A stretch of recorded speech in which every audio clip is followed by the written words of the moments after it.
n'atambulira ku kyali yezuula nti ndi munnakatemba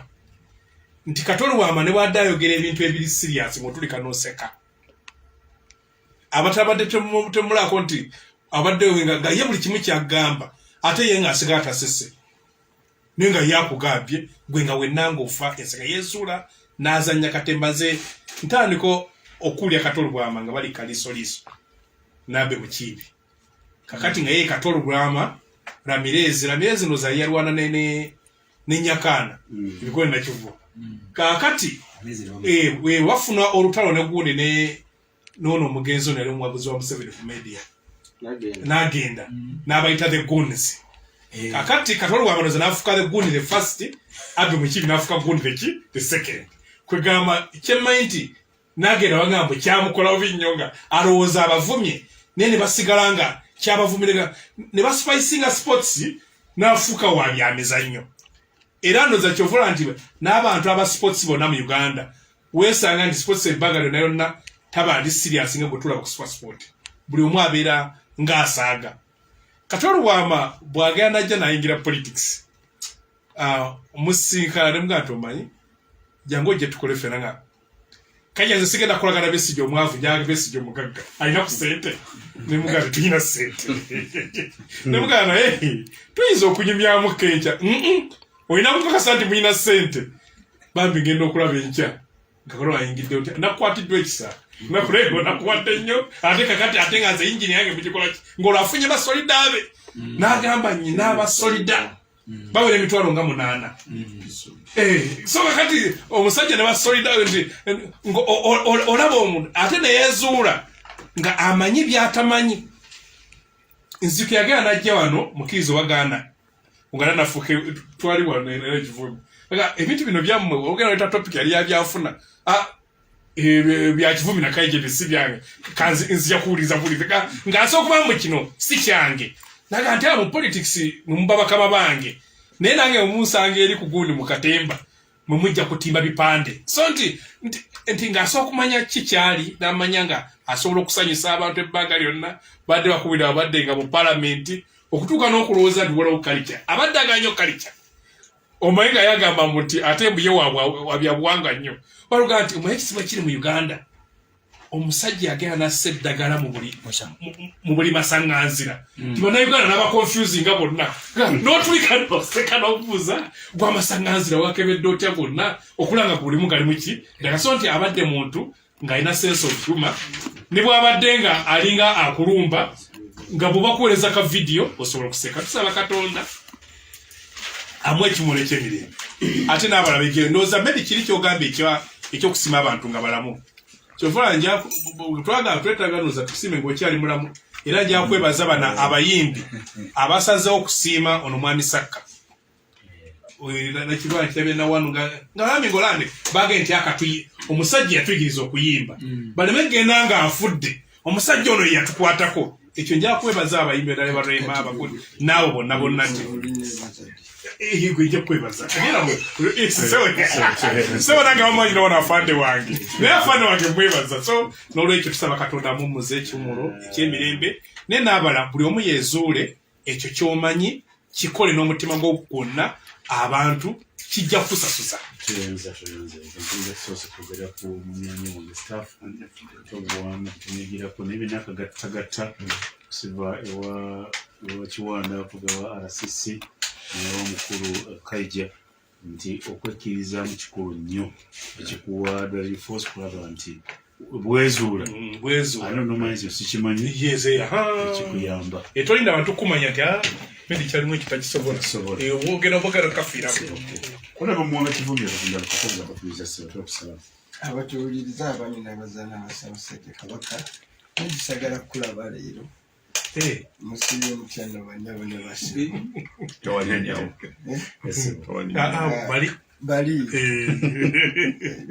bali bannaffe meedi nange nsookera ddala saasira okubagiza abaana omukyala abooluganda n'abanywanyi baffe bonna olwafiirwa era nsaba Mukama Katonda anifu tubyanguye mangu Katonda yatuwa ate yatujjamu nolwekyo twagala tubanyweze n'ebigambo ebimezi naddala wano famire ya CBS ndowooza katolugwama era Uganda waliwo kyesaabuuziza mu muwanga kati katondole mu muwanga abantu abamu bafa babakunguwagira isi emoni ngeko abantu ne bafa halyose abamu bagandi bulwadde ne wayisa n'obupapula nalakamu waliwo abafa bangi banisala famire zabisala zinjikiza mu biwundu naye muyinza kiva ku kintu naafa namuba ebirungi omulala njagala njogere aliose kalisi likafa kasajja yegundi afaddi anti impact eri positive and negative kanjogere ku katolobwama nze nagiringa naye nnyo ebyo bingambiko nti wali muwanika katolobwama yatubeererawo mu bintu bingi mu struggle zaffe nnyingi nnyo ng'afaayo ekigenze wala actually abamu bayinza okudefininga katolobwama MP naye katolobwama yasinga okukola contribution mukozi ate nekwabo bwagambye katolobwama nti yakunga nnyo eyasinga okukolerera ennyo kozi si ye katolobwama yali member of parliament as a member of parliament nasavinga naye mu defense committee ne mu caucus endala yali munywanyi wange naye katolobwama gwe twali naye wano nga activist mu small space gyayina nzijukira katolobwama lumu nga tukola analysis y'ebyobufuzi nsooka omugamba nti byobufuzi bikyuse Museveni atusibye nnyo abantu abasobola okumwenganga kati abawulikika mu bantu tebakyali bano betusisinkana ku edikwota tutandika naye kuzula nti abantu abali mu entertainment world bajja kubeera bamugaso nnyo eri ebyobufuzi naye wa assignment nina besijja kwogerako kuba abamu baagaana netukola lisiti omwali bamujoga kwa Mariam Ndagire abamu nga polisi tebamwagala uli olugamba awo nga mweta Mariam awo nga tunoonya nga opposition leta Mariam Ndagire nebooza lugambo tewali lugambo tewali yekka twatuukirira bangi nnyo nga tunoonya gye tusobola okujja vibe esobola okutwala nakyemalira nga traditional soft power yes wetaaga nga bino facts mu bitegedde ebyaffe bikaluba fiscal policy bagamba strategic plan ebyo nga waliwo ge tutayogera nabo tetwogera lulimi lwe lumu n'olwekyo twanoonya katolobwama yali key mobilizer mu soft power okola contribution naye yennyini eventually neyeewaayo naga nti nze sijja kumala kubikolako naye nja kugenda mbyetabemu so nakola naye new project eyo era bangi twabalesa sijja bayitamu abalukaga babobi nakola naye new project eyo ey'okusikiriza abantu abalala si bokka n'abalala bangi tubalete mu politics bajje mu comfort zone gye bali because oyinza okubeera eyo ng'olina kasenteko ofuna amajago weeyagala neweerabira ensi ekwetoolodde so katolobwama was very critical ekyokubiri katolobwama yali takugeya katolobwama nga bwe baba bamugambye nti muwanga oli mukyamu wakugwirako wonna musajja gwe bagambye bino ate nga bw'omunnyonnyola bamala obigamba omutuuza wansi nemukkiriziganya emukutering moment yange ne Katonda tulako naye twali muri treat ya defense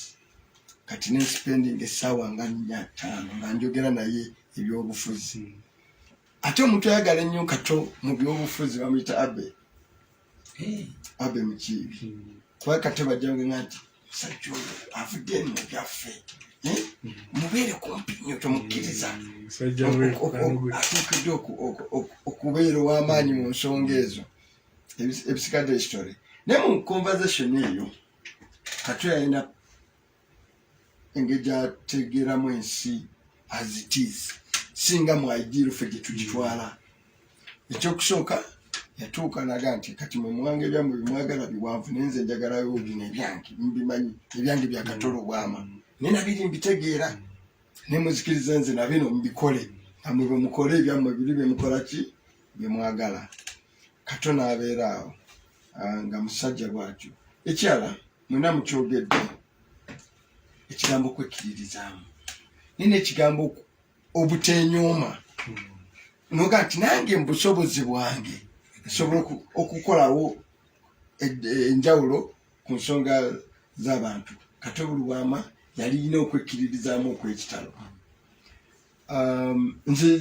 twabaako wetutakkaanya nate oluvannyuma bwe wayitawo kino omusana gange naye kasajja gwe twayogedde bino wanjogeredde bino naye kyangu twogere tuddemu tukwatagane tewali kitwawula ku bino. So at every time nga seeking opportunity okuddayo mu connectinge musobole okutwala ensonga zammwe muki mu maaso.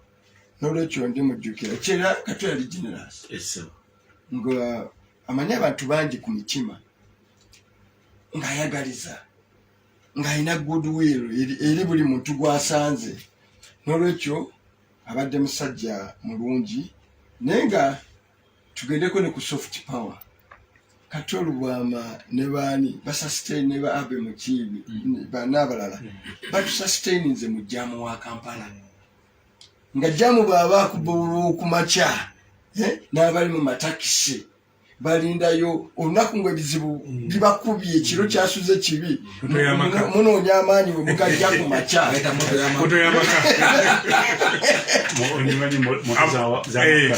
omukazi ngoma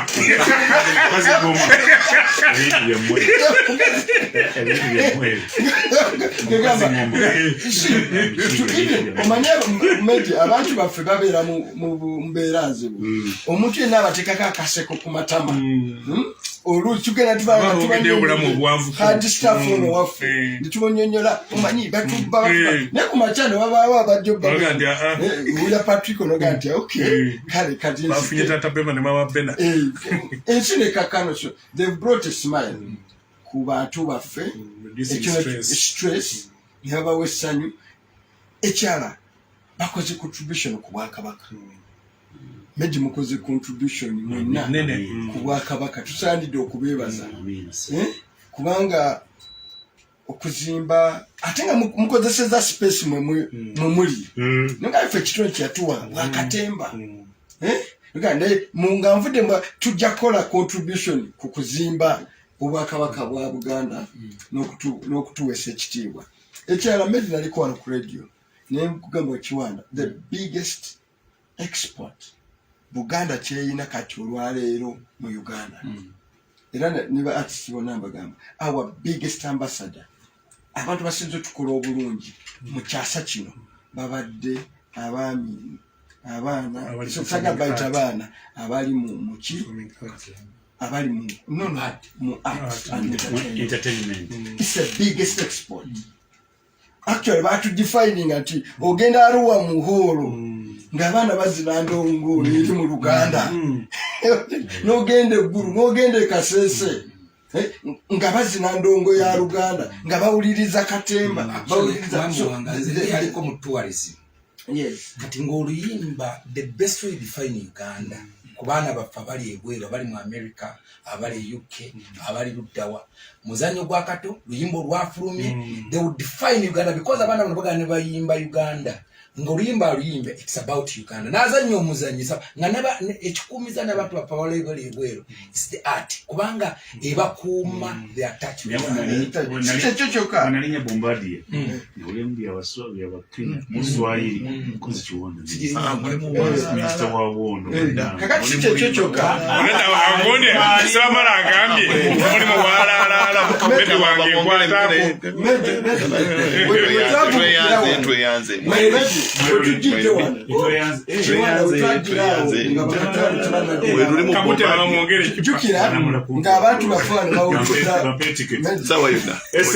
ng'abantu bafaana nga bawuliriza balusi mabere baloketo simanya baani ng'ebikongo byawamba wano pepe kale ng'abantu bwe bawulira naye kakati olwawo n'okuwuliriza nti abaana bato tebakyamanyi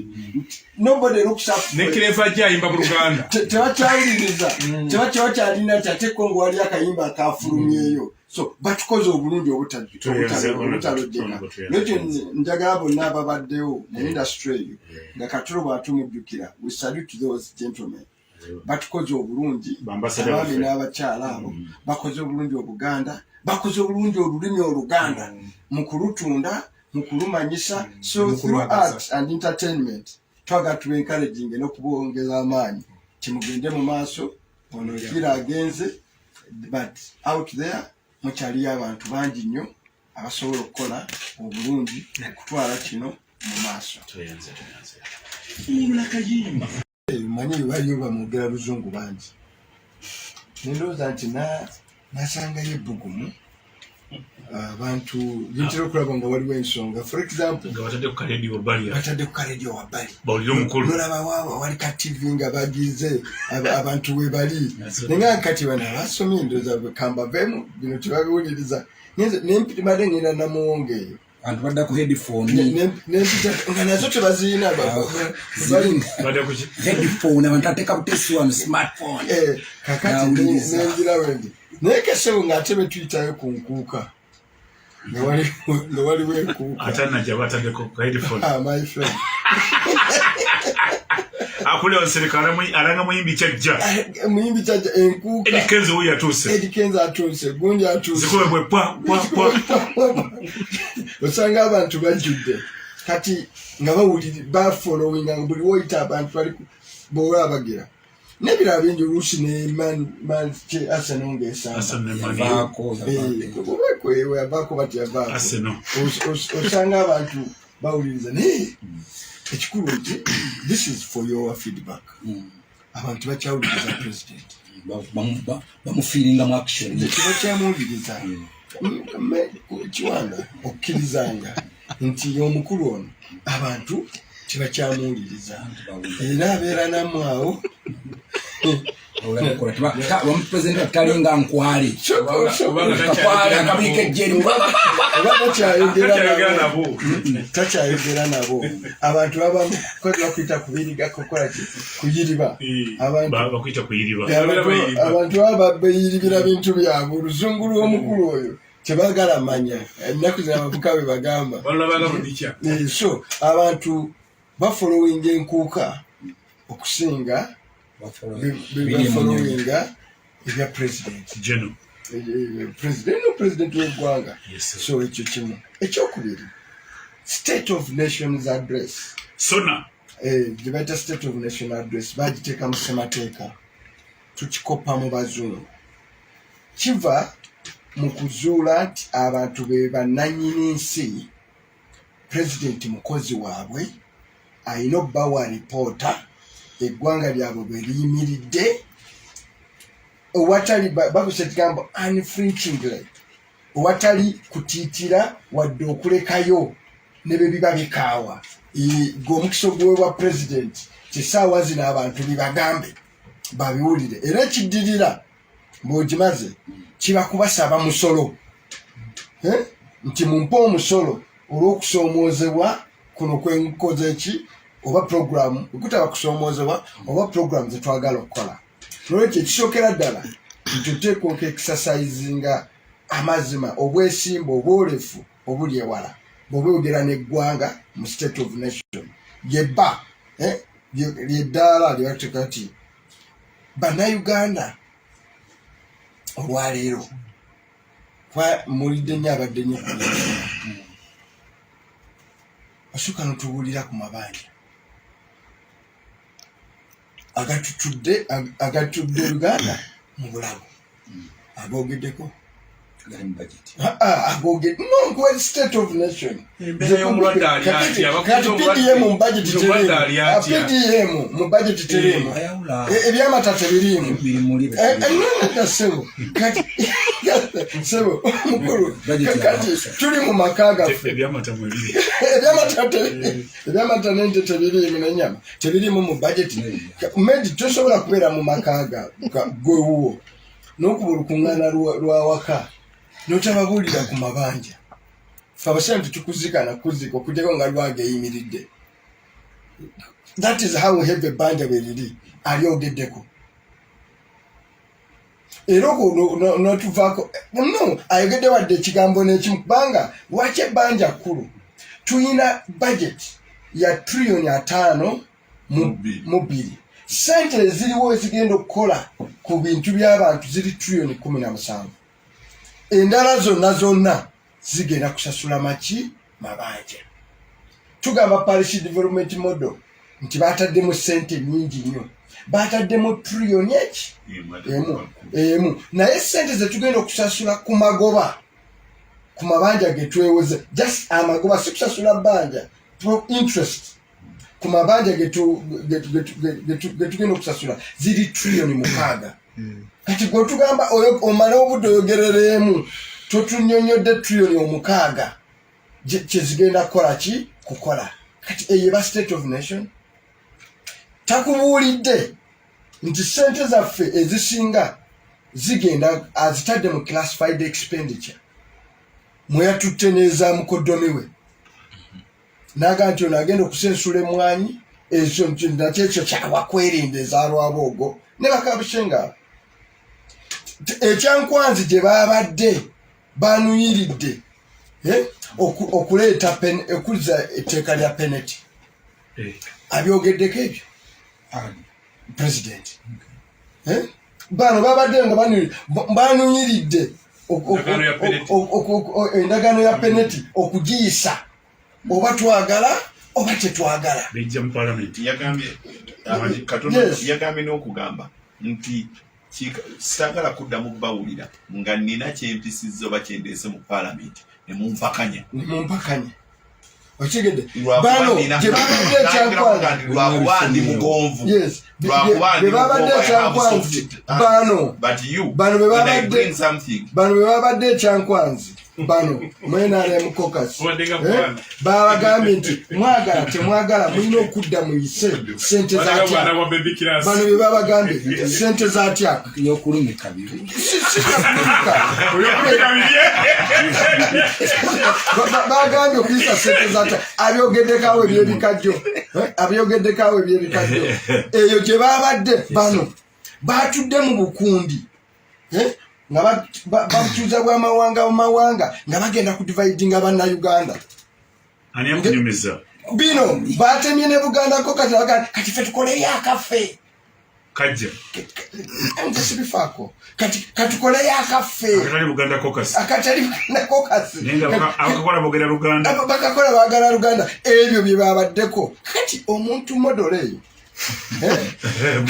no president model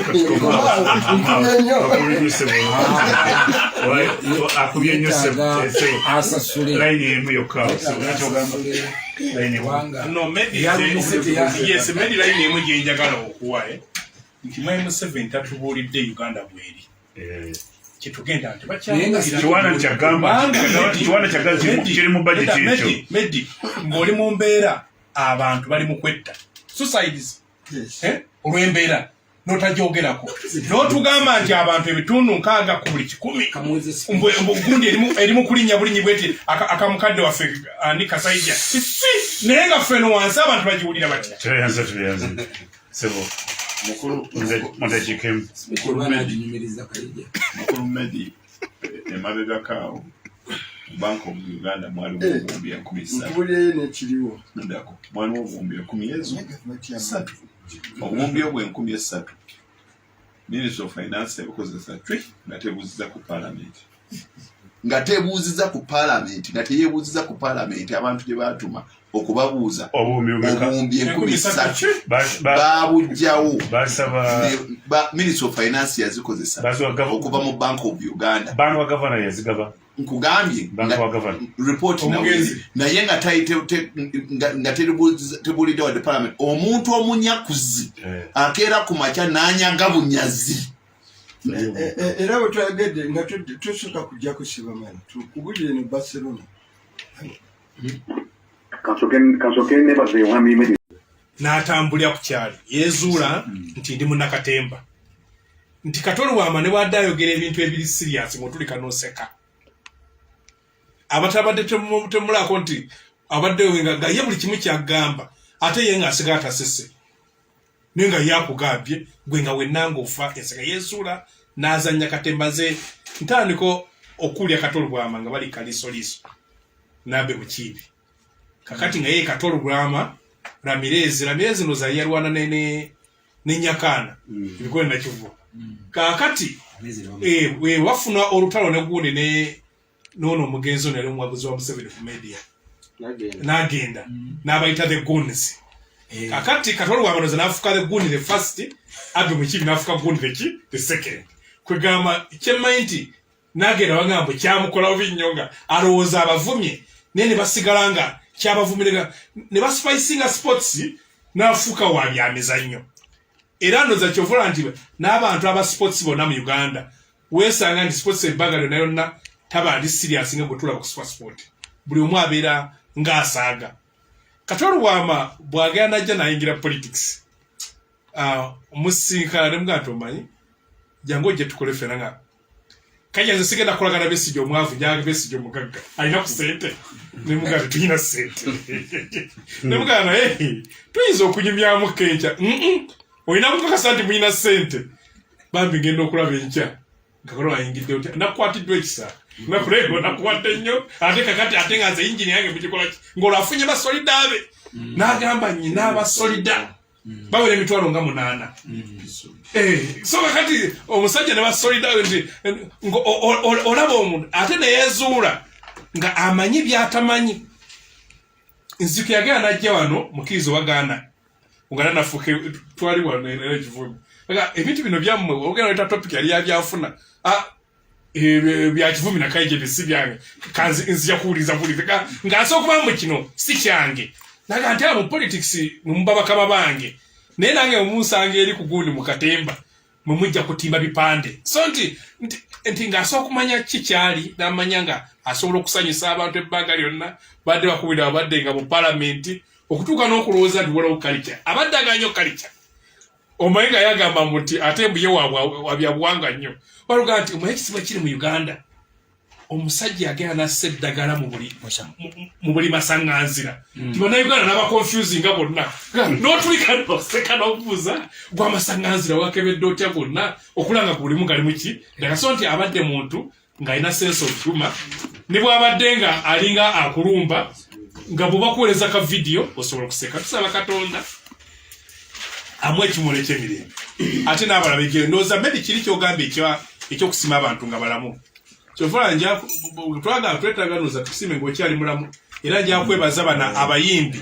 abasazeewo okusiima ono mwami Sakka nakirwala kirabe na wanu nga bambi ngolande bagende nti akatuyi omusajja yatuyigiriza okuyimba baleme genda nga afudde omusajja ono yatukwatako ekyo nja kwebaza abayimbi era barema abakulu naawe bonna nti gwe kwebaza sewe nange bamanyi nawo n'afande wange naye afande wange mwebaza so n'olwekyo tusaba Katonda mummuze ekimuro eky'emirembe naye n'abala buli omu yeezuule ekyo ky'omanyi kikole n'omutima gw'ogwonna abantu kijja kusasuza tuyenza soose kugera ku munyanyi wange staff LUBWAMA tunyigirako n'ebinakagattagatta kusiba ewa Kiwanda avuga wa RCC n'omukulu KAIJA nti okwekkiriza mu kikulu nnyo ekikuwa dali force kulaba nti bwezuula ano nomanyi sikimanyi ekikuyamba etolinda abantu kumanya nti mendi kyalimu ekitakisobola wogera kafiira kuna bamuwanga kivumira kugenda kukoza bakuliza sebo tukusala abatuuliriza abaami n'abazaana abasabasajja kabaka negisagala kulaba leero musibye mutyano banyabo ne basi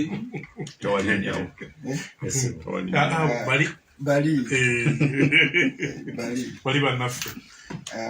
medi nange nsookera ddala okusaasira okubagiza abaana omukyala abooluganda n'abanywanyi baffe bonna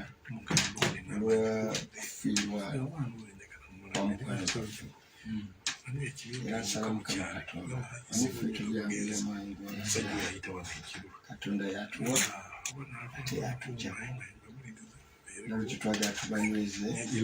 n'ebigambo bimezi naddala wano famire ya CBS ndowooza katolugwama Uganda waliwo kyesaabuuziza katondole bumwami abantu abamu bafa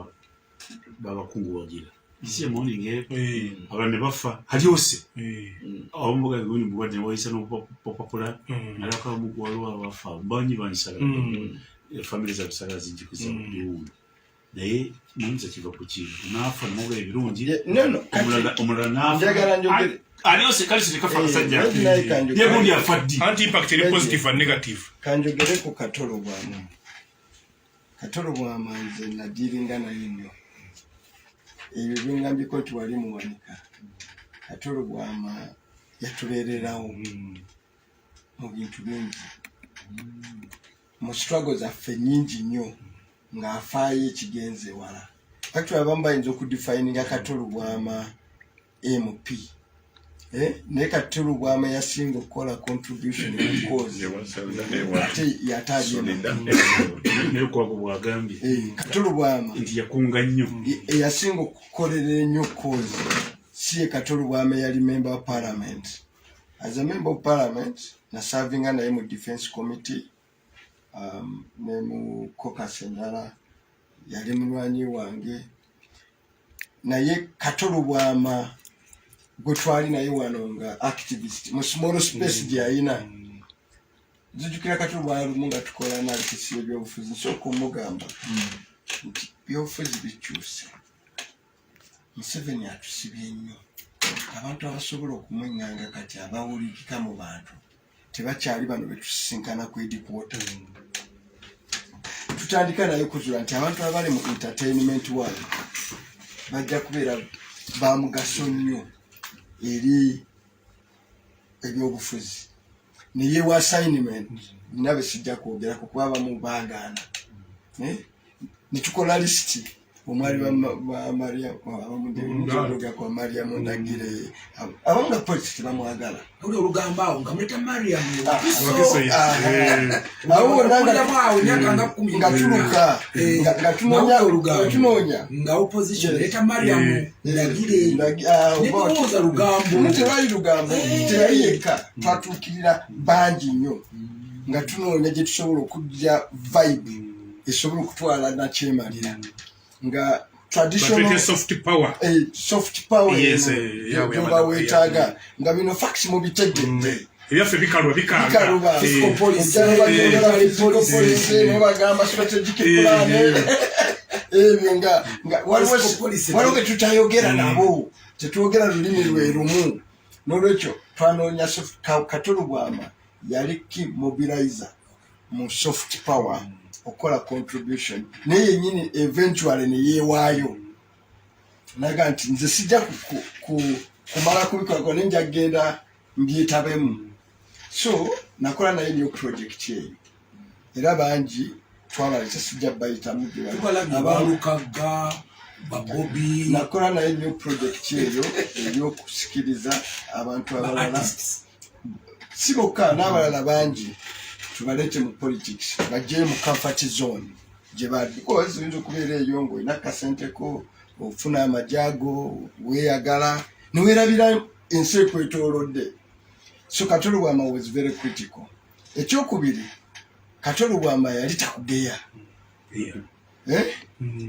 katolo bwama nga bwe baba bamugambye nti muwanga oli mukyamu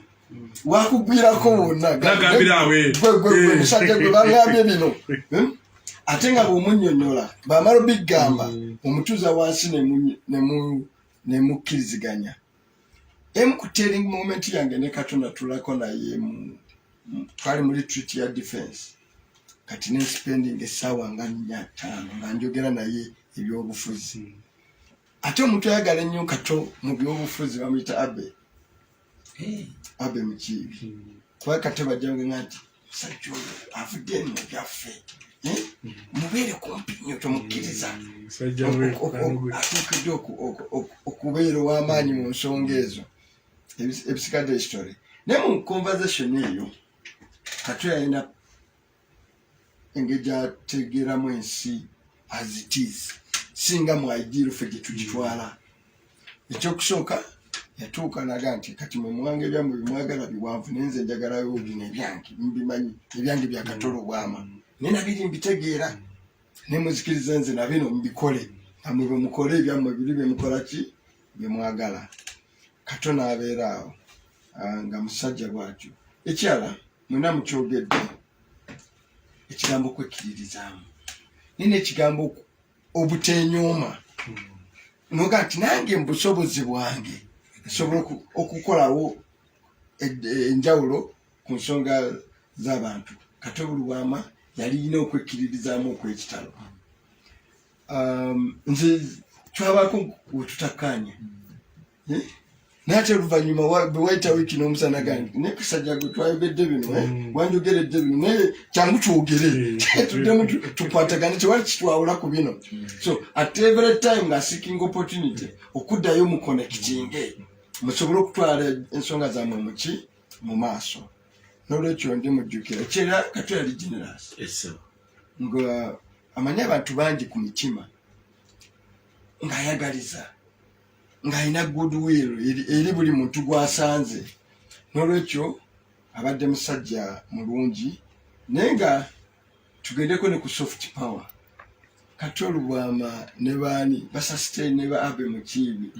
n'abalala batusustaininze mu jjaamu wa Kampala nga jjaamu bw'aba kumakya n'abali mu matakisi balindayo olunaku ng'ebizibu bibakubye ekiro kyasuze kibi munoonya amaanyi bwe mugajja ku makya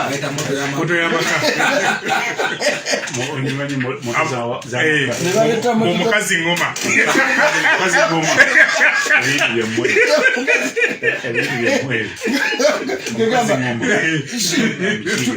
omanye medi abantu baffe babeera mu mbeera nzibu omuntu yenna abateekako akaseko ku matama olukigenda tubaatubaaddistaffe ono waffe netubonyonyola omanyi batubba naye ku makya ne wabaawo abajja obbaulya Patrick onoga nti kale kati ensi nekakano so they've brought a smile ku bantu baffe stress ne babawo essanyu ekyala bakoze contribution ku Bwakabaka meji mukoze contribution mwenna ku Bwakabaka tusaanidde okubeebaza kubanga okuzimba ate nga mukozeseza space mwe muli nga ife ekitonde kyatuwa Bwakatemba nga nvudde tujja kukola contribution ku kuzimba Obwakabaka bwa Buganda n'okutuweesa ekitiibwa ekyala meji naliko wano ku radio naye nkugamba Kiwanda the biggest export Buganda kyeyina kati olwaleero mu Uganda era niba artist bonna mbagamba our biggest ambassador abantu basinze tukola obulungi mu kyasa kino babadde abaami abaana saga bayita abaana abali mu ki abali mu art and entertainment it's the biggest export actually batu defining ati ogenda aruwa mu holo ng'abaana bazina ndongo eri mu Luganda n'ogenda eggulu n'ogenda e Kasese nga bazina ndongo ya Luganda nga bawuliriza Katemba bawuliriza aliko mu tourism kati ng'oluyimba the best way define Uganda ku baana baffe abali ebweru abali mu America abali UK abali luddawa muzanyo gwa Kato luyimbo lwafulumye they would define Uganda because abaana bano bagana ne bayimba Uganda ngoluyimba luyimbe it's about Uganda nazanyo omuzanyisa nga naba ekikumiza n'abantu bapawala ebweru it's the art kubanga ebakuuma the attachment chochoka nalinya bombardier ulembi abasobi abakenya muswahili kuzi chiwanda minister wa wono kakati chochoka onenda agone samara agambye muri mu walala beta wange kwatako tweyanze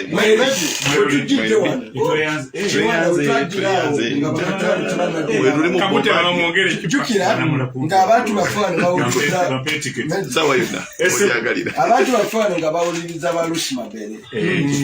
baloketo simanya baani ng'ebikongo byawamba wano pepe kale ng'abantu bwe bawulira naye kakati olwawo n'okuwuliriza nti abaana bato tebakyamanyi nobody looks up nekireva jayimba mu Luganda tebakyawuliriza tebakyalina nti ate kongo wali akayimba akafulumyeyo so batukoze obulungi obutalojjeka nekyo njagala bonna ababaddewo mu industry eyo nga Katulo bw'atumujjukira we salute those gentlemen batukoze obulungi abaami n'abakyala abo bakoze obulungi Obuganda bakoze obulungi olulimi Oluganda mu kulutunda mu kulumanyisa so through art and entertainment twaga tu encouraging n'okubongeza amaanyi kimugende mu maaso ono kira agenze but out there mukyali abantu bangi nnyo abasobola okukola obulungi okutwala kino mu maaso ku bintu bingi agende ku tourism agende ku nguudo agende ku kine parliament ebiseera ebisinga emirundi egiddako etandika okujja ne specific issues kati obanga toli mukugu nnyo for example alese byabulamu nga tomanyi byabulamu ndokezo agenda okola parliament mu abantu 3-4 bogera ku byenguudo jakola yoseba mala bogera ku bino wano yogera ku bya economy jakola bokabali mugundi naye ku state of the nation address abaka parliament bangi bafuna omukisa okwogera kubanga ayinza okwogera ku bintu bingi pa president byabayogeddeko abatayogedde ku kimu mukogerako mulundi guno njagala okwebaza state house ey'okuteekateeka kubanga wenjogera wantu already n'ekiwandiiko kya president kiri ku mitwimbagano nsonga ku nsonga ng'agyogedde era n'omuntu yina atabaddewo mu kuwuliriza okwogera kwa president asobola okukisoma kubanga ensonga zonna azisengese mu kiwandiiko wedde ekimaze okuweerezebwa ku mikutu maybe okwogera kwa president kuzzaamu amaanyi naddala bwentandikira ku nsonga y'ebyobulambuzi ensonga y'ebyobulambuzi omwaka gwa 2018 paka 2019 that was the time wetwabiira ne highest number of tourists abaali bakyala mu ggwanga lyaffe naye covid we yatandikira namba yaffe nekka n'olwaleero president wadde ayogera akulaga nti numbers ez'abalambuzi zeeyongedde ekyo nno medi kitegeeza nti first of all abantu beesize eggwanga lyaffe okusobola okulikyama kubanga ebyobulambuzi tebiva kubiranga tyaba nange tulanze nnyo naye birimu era n'okuba nti abantu beesigwa eggwanga lyaffe kubanga machazi eggwanga liyinza okuba ddungi se Somalia oba Central African Republic oba DRC today balina n'okubanga balina na birungi nga DRC balina nabo gorillas but nobody can beat DRC kitegeeza nti abantu bawadde confidence eggwanga lyaffe kubanga ebyobulambuzi byokka mmedi bwebitunulira wano president engeri byatugambye olaba nti numbers wezaali zeeyongedde okuva liwe twali ate okweyongerako okuwanvuwa okusinga kubanga twali tuyingidde akakadde kamu n'okusoba naye kati president agamba tugenda tuyingira emitwalo 8 egy'abalambuzi abatukyalira kati waliwo ekigambo president kyayogeddeko ennyo ekikulu maybe omujjukire bakubedda twalinga tumanyi nti cash crops bweyogera ku kigambo kyewayita cash crop omuntu ayogera ku mmwanyi ayogera ku kotoni ayogera ku kopa zebayitanga 3 C's n'olweyo president bwayogera nti export of goods bijanjaalo sukaali kasukaali ketwagulanga obuguzi nti sukaali alina kuva Kenya n'olwayo nga tumuteeka ku lukangaga lw'ebintu byetufulumya ati betufunamu ssente kasooli ebyo byonna bikulaga nti level export yaffe ne base ey'ebintu byetuweereza ebweru yeyongedde okugaziwa which is very good eri eggwanga lyaffe obadde oyogera ku nguudo kilometers waliwo ekitabudde bulungi just kyenjagala okwogera ku nti road network president agambye nti kati olwayo tuli ku 21 mu kilometers 2 Emitwalo 2 mu 10. Okay, emitwalo 2 mu 10 mu 2 otulide bulungi. Emitwalo 2 ejja tamaka. Togamba nti 2. Emitwalo 2 ejja tamaka. Bwekyo kyetwogerako singa tu transfer. Yes, you talk. You have your time. Mbinyi okuba nti no mukulu Kiwanda baba ayogera baba bamuwuliriza ate tuli ku CBS. But that is mu Uganda. You have your time. Mu 10 ezirina tamak ziri kilomita kakaga. Ekitundu ku kyo kuzo baziddamu buzizaaliwo naye nakomawo naziddaabiriza oba nazikola. So say emitwalo 2 mu 10 za tamak. Emitwalo 2 mu 10. Anyway, the statement is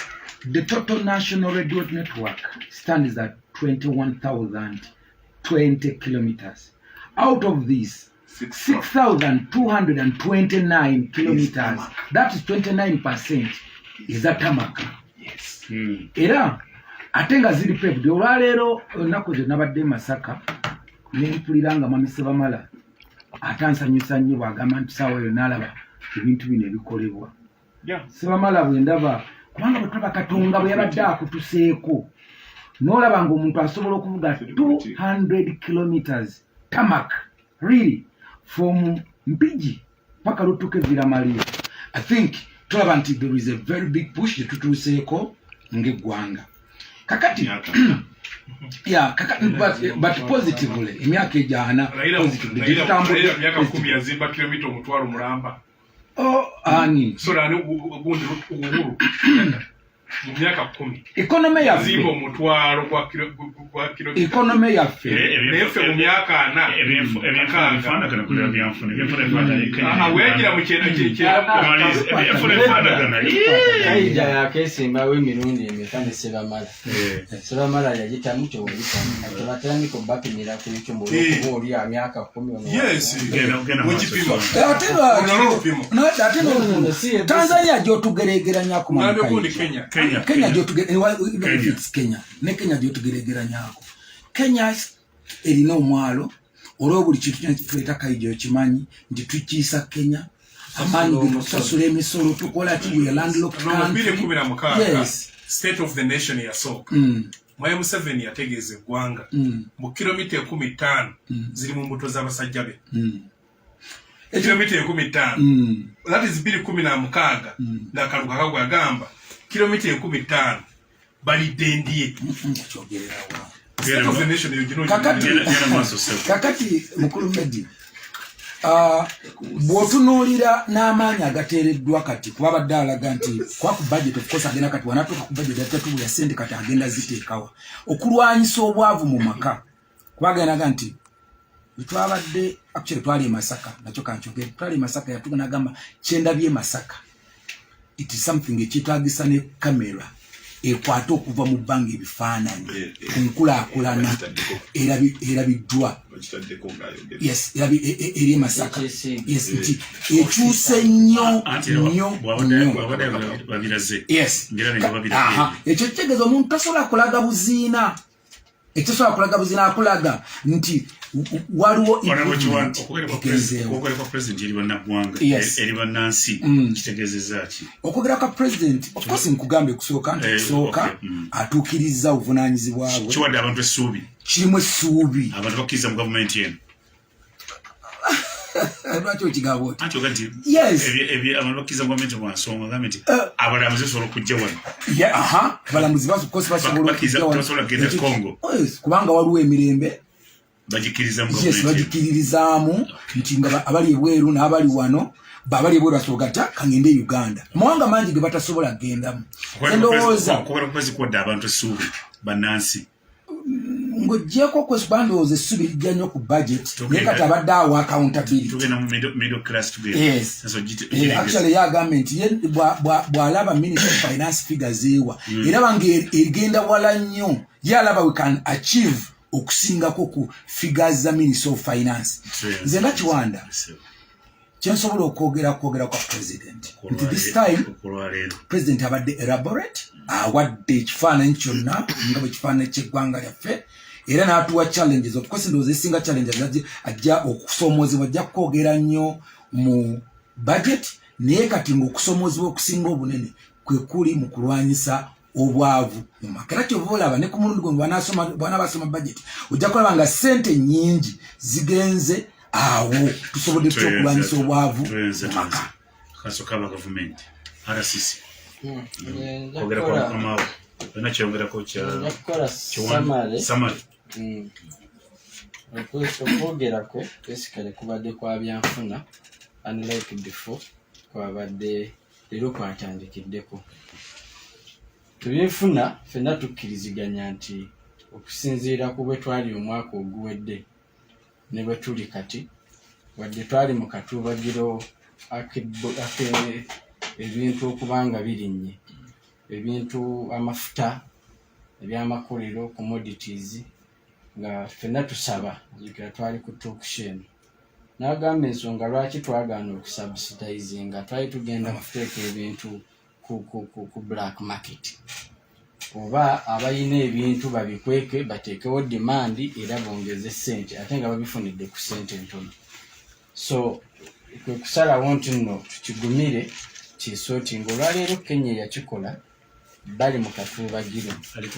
badde enkeberera waneeno nga bali mu katuubagiro akasente empitirivu ze balina okwewola ate okuzzaawo ziri ze basubsidizinga. Short of that economy egwa erimu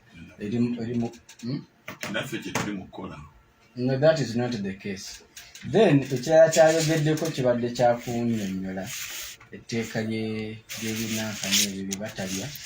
nti tubeere ku substance kyeki ebintu ebyo oli wadde emenga gwe omuntu okwesalirawo okubirya naye tebi promotion kyeki tebitumbulwa tosobola tokkirizibwa kubitumbula tokkirizibwa kusanga nga olina recruitment gy'okola tokkirizibwa kuba nti naawe oyina oba oyina contribution gy'okola kukumisaasaanya. Kaakati singa osangibwa amateeka we galina okukola ki okukolerako era n'akikola clearly n'ayogera bulungi nti nammwe nga bwe baali bagambye nti mu wooteeri bw'obanga olina wooteeri osuzaamu abantu that is extreme kubanga tugenda tandika genda ng'okonkona wooteeri oba okonkona amaka g'abantu olw'okuba okola ki awo oba ogenze oba osusse era n'akikola clearly nti singa bakyabusinga etteeka bajja kulikolinga baddemu bali amending. Kyendowooza nti ekyo kibadde kikulu okunnyonnyola eri abantu. Then n'ayogera ku insecurity ey'Ekaramojja nti waliwo elements enguzi ebadde mu basirikale ne mu bantu ba bulijjo omuli n'abakulembeze naye n'agamba nti otwogerera ali ntouch ne ba rustlers bali abadde beenyigira mu kubba ente nga business era n'agamba nti bali mu kusootinga ensonga ezo kubanga waliwo bwe yayinterakitinga nabo waliwo ebyabaleetera okukola ebyo. Then ne executive orders okuspecifyinga Karamojja laagire ndowooza ekyo kibadde nakyo kikulu okwogerako. Then ebyenfuna n'ayogera commitment ey'okuyingiza abantu abalala mu money economy naddala okuyita mu parish development model 39% kubanga economy gyekoma okubaamu n'abantu nga batono be bali mu ssente abangi tebali mu ssente eyo naye ebeera disparity mu byenfuna. So ekyo nakyo kibadde kituufu okwogerako. Then ekibaddeko kirabise bulungi nti ebyobulimi n'obulunzi bibadde bikyaperforminga bulungi ku katale tulina surplus naye yes biperforminga naye kyayogedde nti ekyo kiraga backward kiraga okuba nti tukyali mabega bw'oba olina population esinga obungi ng'eri mu bulunzi ng'eri mu informal business kiraga backwardness tetulina okukolako. Naye mu byonna samale yandibadde nti president abadde ali mu kukunga abakulembeze okwenyigira mu social economic transformation. Mu Luganda kiki? Okwenyigira mu kutumbula embeera y'abantu ba bulijjo. Social economic transformation. Okwenyigira mu kitundu mwova baako kyokola, baako byolaba ng'omukulembeze by'olina okukyusa okuyamba abantu b'ekitundu kyo. Sikulinda Museveni, sikulinda gundi, ogenda weeyogerako nze right honorable gundi, nze honorable gundi, nze gundi kino, but nga tolina contribution. Kyekiri kye nayogeddeko wano ku KATO. Abantu abasinga balina ettutumu naye tosobola kulyataakinga ku biki bye bakoze. Abakulembeze bangi balina ebitiibwa, balina ki, naye tebasobola kukulaga mukululo gwa biki bye bakoledde abantu baabwe. Lord Mayor agambye badde mu bube ageraganya ku binyonyi bibiri. Waliwo ekinyonyi ekimu sibama Lord Mayor ageraganya ku binyonyi bibiri, ekimu bagiyita enkwale, endala bagiyita sekoko. Enkwale ekabanya nga ebise naye ekinyonyi n'ebikaka gibwe kati kalinga nasu, naye ate sekoko ebikayogera nti ebiise. Ekyoga nti abantu bakola femme n'agamba nti waliwo omusajja omusimanyi Lord Mayor hamu yatwala ekisaawe, yatwala kyabwereere, naye ayogera nnyo nzimba ekisaawe nanga nti alinga enkwale. Nze nzimba ekisaawe nti weme muliyo tugwe amu ojjewa sente zitwalawo ani ngwe ebyapa ebyo nti ye Lord Mayor alinga sekoko abika ejjo ddene yinga tayogera bingi. Bw'oba weetegereza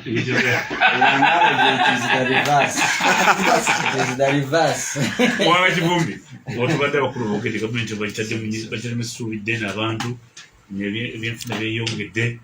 mu mbeera mu hoteeri wano babadde mu nsiko mumutisiza mu hoteeri mu SC baliwo ababadde mu hoteeri mwegini nnyo nti temuyinza bawangula sina hoteeri hoteeri 5-star hotel si buno ebyobufuzi temuyinza bitwala nga muli mu hoteeri babadde mu nsiko kyankwanzi kibula ensi zebweru zikkiriza mu Uganda ebyenfuna birinnye ebyobulambuzi abo tebajja wano nabuze muwangaaliwa wanzi byakola kasimu babadde fetuliwa bundi akulinaani nti babadde mu nsiko bateesa twala gwanga mu maaso omwana omunyoki aliko n'omujaaja koze muwanga namulabye ekituufu namulabye bano ababira kulinaani eggwanga mulitwala wamu abawoteeri abantu balooza babadde ku nsonga za ensonfa omanyi ebyobufuzi tetubikanikira ogenda ku street nti waliwo babadde ki babadde ku nsonga zammwe kaba ku street nti ababadde